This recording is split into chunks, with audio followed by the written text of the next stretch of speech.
Ryan Gosling interpreton rolin e një kaskadori që punon her pas here dhe si shofer grabitjesh.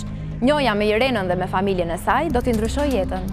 Filmi Drive me aktorët Ryan Gosling, Carey Mulligan, Ron Perlman dhe Albert Brooks ka fituar 42 çmime dhe është nominuar 75 herë, ndër të tjera dhe me çmimin Oscar.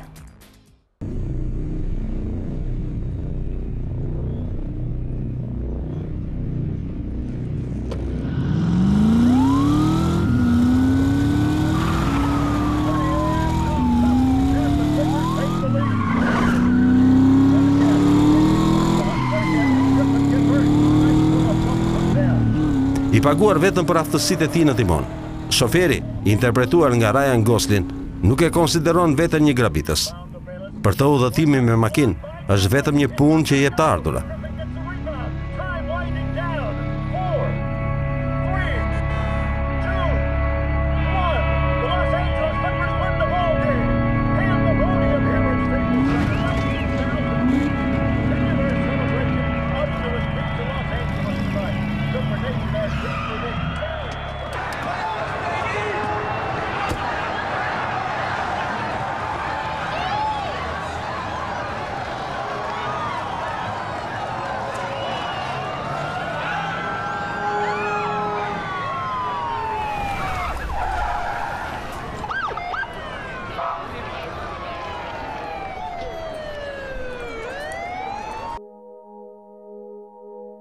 Emocioni që ai ndjen gjatë realizimit të skenave me makina në përgjigjerim me filmash është krejtësisht i ngjashëm me atë gjatë vjetëve, ku i duhet të shpëtojë grabitësit nga policia.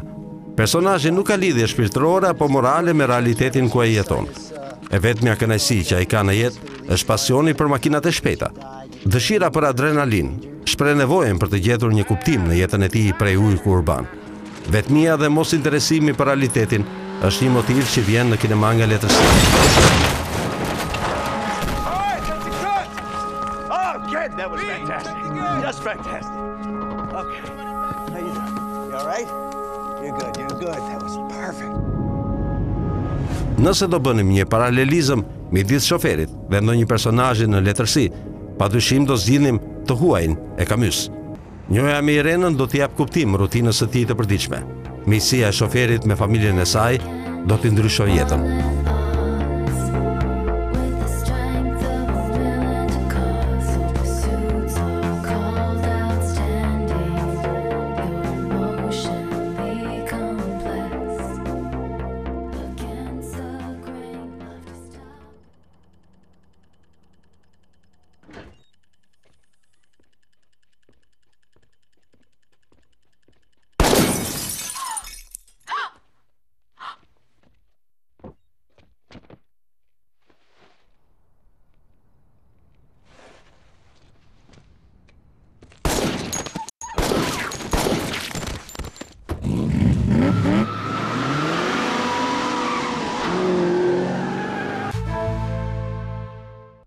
Drive është një film neo-noir dhe avantgard. Është një përpjekje për të ringjallur subzhanra në një periudhë të vështirë për kineman moderne.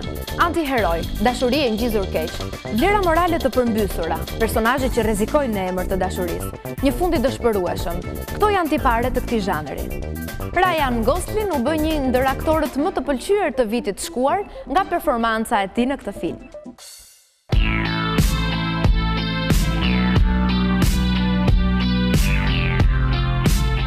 Në filmin Drive të bie në sy koreografia e kameras, lokacione të ftohta urbane, arkitekturë madhështore mega qytetesh, momente të gjata të heshtura në subjektivitetin e muzikës së kompozuar nga Cliff Martinez, i njohur për soundtrack të filmave Solaris, Trafiku dhe Anatomia e Grey.